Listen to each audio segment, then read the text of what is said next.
जीत मंडल के YouTube channel पे और हमारे अभी के प्लेलिस्ट का नाम है अकाउंटेंसी की पाठशाला। तो यहाँ हम क्या करने वाले हैं, हम बेसिकली अकाउंट्स की बात करने वाले हैं। तो बच्चों आप बताओ, अकाउंट्स में कभी डेफिनेशन सुना है? डेफिनेशन तो सुन रखा होगा, कई सारे डेफिनेशन मिले होंगे उसमें, जिसमें मेरा एक ट्रिक होता है इस डेफिनेशन को समझाने का, जिसका नाम है लायबिलिटी। ठीक है, अब आप देखते क्या होती है लायबिलिटी। जीवन में बहुत सारे करते हैं ना, है ना, है सबके। तो अगर मेरी बातों को सुनोगे, मेरी बातों को समझोगे, तो मैं इस लायबिलिटी को एक वर्ड से बोलता हूँ, that is known as sir का दफ्तर। इस नाम से जानते हो, सर का दफ्तर। ये सर का दफ्तर नहीं, तुम्हारे सर का दफ्तर। ठीक है, तो आओ देखते हैं इस चीज को। तो मैं आपको थोड़े से आगे ले जाता हूँ और एक बार के लिए इमेजिन करो कि कोई तुम्हारा दोस्त है और वो तुम्हारा दोस्त से तुम 5,000 रुपए उधार लियो। कितने पैसे लियो? 5,000। अब मुझे एक बात आप सिंपल से बता दो, क्या वो 5,000 मांगने के लिए तुमको बार बार कॉल करेगा? करेगा ना। तो जब वो 5,000 मांगने के लिए बार बार कॉल करेगा तो तुम्हारे लिए क्या बन के बढ़ जाएगा? हेडेक बन के बढ़ जाएगा। तो सर लायबिलिटी का मतलब क्या होता है? सर का है।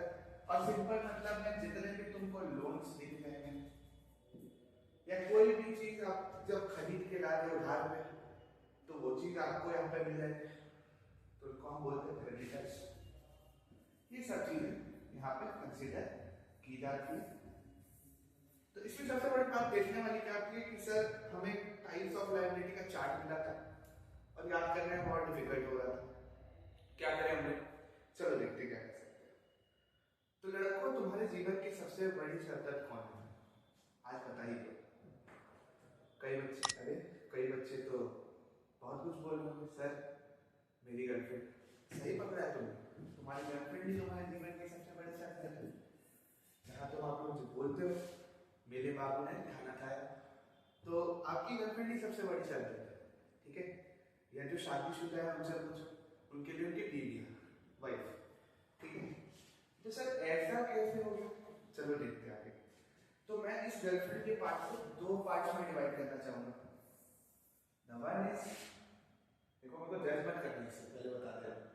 वन इज घर वाली और दूसरी कौन होती है? बाहर वाला। Very good.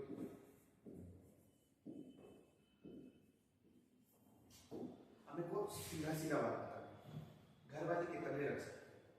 कितनी घर वाली तुम रख सकते हो? एक ऑब्वियस सी बात है, तो यहां से एक एरो निकालते हैं। और बाहर वाले कितने रख सकते हो? More than. तो हम कॉमर्स वाले हैं और कॉमर्स वाले हमेशा प्रोविजंस एंड रिजर्व्स पर ध्यान देते हैं। कभी भी कोई लॉस होने वाला होता है तो पहले उसको एज्यूम कर लेते हैं और एज्यूम करके वो उसके लिए सर्टेन रिजर्व्स बना लेते हैं। तो चलो देखते हैं क्या है वो रिजर्व्स। तो एक है अभी के लिए और एक है बाद के लिए। मेरी बातों को ध्यान से सुन रहे हैं आप? हमारा चार्ट हो चुका है कंप्लीट, बस नामकरण बाकी है। चलो का नाम करेंगे। तो अगर कोई घर वाली लायबिलिटी है तो उसको हम लोग बोलते हैं इंटरनल लायबिलिटीज। किस नाम से बोलते हैं? Internal liabilities. Very good. और अगर कोई बाहर वाली लायबिलिटी है तो that is known as external liabilities. Very good. Sir अभी के लिए का मतलब, अभी का मतलब क्या होता है? For current period, that is known as current liability. इसको हमने नाम क्या दिया? Current liability. अब बात की जो बात हो रही है तो क्या हो जाएगा? Non current liabilities. समझ में आ रहा है? जज मत करना, अच्छा चीज पढ़ा रहा। Non current liabilities. ठीक है, अब यहां ध्यान से देखो। आप लोग इतना देर में समझ रहे हो सर आपने इंटरनल वाला कॉलम छोड़ के क्यों रखा? तो इसमें बस मेरे को एक कॉन्सेप्ट तुमको समझाना है और इसके बाद तुम लोग खुद ही इस लायबिलिटी सेक्शन में आगे लगा के आने वाले हो एग्जाम। तो देखो क्या समझने वाली चीज। बेटा बिजनेस याद रखो, एक बिजनेस है हमारा। पिछले क्लास में अगर तुम आए होंगे तो तुमको पता होगा कि हमारे बिजनेस क्या चीज का था? हेलमेट का बिजनेस था। तो बेटा अगर हेलमेट का बिजनेस है हमारा तो दो टाइप के इंसान होंगे, एक जो बिजनेस के बाहर रहते हैं, एक जो बिजनेस के अंदर रहते हैं। और बिजनेस के अंदर वालों को हम लोग बिजनेसमैन बोलते हैं। बहुत सिंपल सी बात है, इसमें कोई रॉकेट साइंस वाली बात मैं कर ली।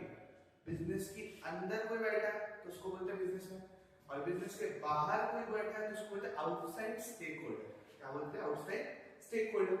उसमें कौन कौन आ जाता है? कस्टमर हो सकता है, जिससे आप उधार मान लिए हो, क्रेडिटर हो सकता है, किसी से आप लोन लिए हो वो लोन वाला हो सकता है, और बहुत लोग हो सकते हैं जो बिजनेस के बाहर बैठे हैं। समझ में आ रहा है? तो अगर कोई बिजनेस के अंदर बैठा है तो वो बिजनेसमैन है। और बिजनेसमैन और बिजनेस अलग होता है, ये चीज हम चैप्टर 1 में पढ़ते हुए आए थे। बिजनेस एंटिटी कॉन्सेप्ट आप लोगों को याद होगा, जिसमें हमने बताया था कि business and businessman is totally separate person, दोनों का अकाउंट्स में कोई रिलेशन नहीं होता। तो बिजनेस अलग है, बिजनेसमैन अलग है, ठीक है। तो अगर बिजनेसमैन कोई भी किस्म का पैसा बिजनेस को देता है, कोई भी पैसा देता है, कोई भी सामान अगर बिजनेस को देता है, तो उसको लीगल टर्म में हम लोग क्या बोलते हैं पता होगा? That is known as capital. और अभी जब मैंने बोला कि बिजनेस और बिजनेसमैन अलग है, तो बिजनेसमैन का भी तो जो पैसा दिया हुआ बिजनेस के लिए लायबिलिटी होगा, टेंशन होगा, फ्यूचर में चल के वापस करना, तो that is known as internal liability. एक ही होता है कैपिटल, और इसको एक और नाम से जानते हैं ओनर्स फंड। समझते सर? इजी। और इसी के साथ हमारा चार्ट होता है कंप्लीट। तो एक बार ध्यान से सुन लेना, what is liability? Burden of any business. तो किसी के लिए बर्डन बनेगा, that is known as liability. दो type, internal liability and external liability. याद ना हो तो याद करना, बंदी दो टाइप की होती है, घर वाली और बाहर वाली। घर वाली बस एक ही रख सकते हो, and that is known as capital और ओनर्स फंड, जो कॉन्सेप्ट हमने यहां समझ के रखा है। और external liability more than one होती है, that is known as current liability and non current liability. अब सवाल आ रहा होगा मन में कि सर करंट और नॉन करंट होता क्या है? चलो देख लेते हैं। एक बार हम आते हैं करंट। करंट का मैंने बताया कि अभी के लिए हो रहा है, अभी के लिए हो रहा है, और जनरली अकाउंट्स में अभी का बात तभी किया जाता है जब आपका 12 मंथ्स पीरियड का बात होता है, अकाउंटिंग पीरियड की बात होती है। अब अकाउंटिंग पीरियड क्या होता है समझ के चलो। यहाँ पे मैं इसको भी समझा देता हूँ कि आपको फ्यूचर में कभी चीज के रिगार्डिंग डाउट ना आए। What is accounting period? यहाँ दो चीज समझना है, एक होता है calendar year. What is calendar year? अभी कुछ दिन बाद आप लोगों का आने वाला हैप्पी न्यू ईयर। देखो 1 जनवरी से 31 मार्च, सॉरी 1 जनवरी से 31 दिसंबर, that is known as calendar year, ठीक है। और अब बात रहा फाइनेंशियल ईयर। फाइनेंशियल ईयर में क्या होता है? 1 अप्रैल टू 31 मार्च। दोनों केसेस में आपको बस एक चीज नोटिस करना है कि दोनों ईयर जो है वो कितने मंथ का है? तो 12 मंथ का है, ठीक है। इसलिए मैंने ये कॉन्सेप्ट में कभी अकाउंटिंग पीरियड का नाम ना बोल के 12 मंथ का जिक्र किया था। हो सकता है अकाउंटिंग पीरियड फाइनेंशियल ईयर और कैलेंडर ईयर भी हो सकता है, तो आपको इतना नहीं सोचना है, आपको बस 12 महीने का टर्म अपने दिमाग में रख लेना। अगर कोई भी लायबिलिटी है, कोई भी सैलरी है, कोई भी लोन है, कोई भी क्रेडिटर है, ठीक है, उसको अगर हम 12 मंथ के अंदर पे ऑफ करके खत्म करेंगे, 12 मंथ के अंदर पे ऑफ करके खत्म करेंगे, तो उसको क्या बोलते हैं? Current liability. अगर पीरियड ऑफ रीपेमेंट 12 मंथ से कम होने वाला है तो क्या होगा बच्चों? Current liability. अगर इसके आगे वही शब्द नॉन करंट हो जाएगा तो ध्यान देना इस पे। नॉन करंट में बस आपको एक बात याद रखनी है, वही 12 मंथ, जब वो पेमेंट 12 मंथ से ज्यादा टाइम लेने वाला है, मोर देन 12 मंथ लेने वाला है, तो अब केस में हम लोग उसको क्या बोलेंगे? Non current liability. अगर आप लोगों के लिए मैं एक क्वेश्चन छोड़ के जाता हूं जिसका जवाब आप कमेंट सेक्शन में दे सकते हो। तो क्वेश्चन मेरा ये है कि एक इंसान है जिसका नाम पुष्पा राज है, और उसने 12 मंथ्स के लिए एक लोन लिया, ठीक है बच्चों। पुष्पा राज ने 12 मंथ का लोन लिया, सिद्धप्पा साहब चीफ मिनिस्टर साहब, पुष्पा तो देख के आ रहे हो, ठीक है। तो 12 मंथ से का लोन लिया, बोला कि भैया मैं आपको 10 महीने में पेमेंट वापस कर दूंगा। तो आप लोग बताओगे कि ये करंट लायबिलिटी है कि non current?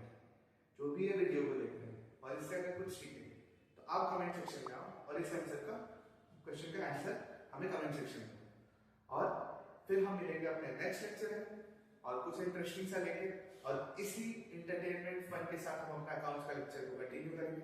Thank you everyone, और जुड़े रहिए, सब्सक्राइब कीजिए, कमेंट कीजिए, लाइक कीजिए और जुड़े रहिए।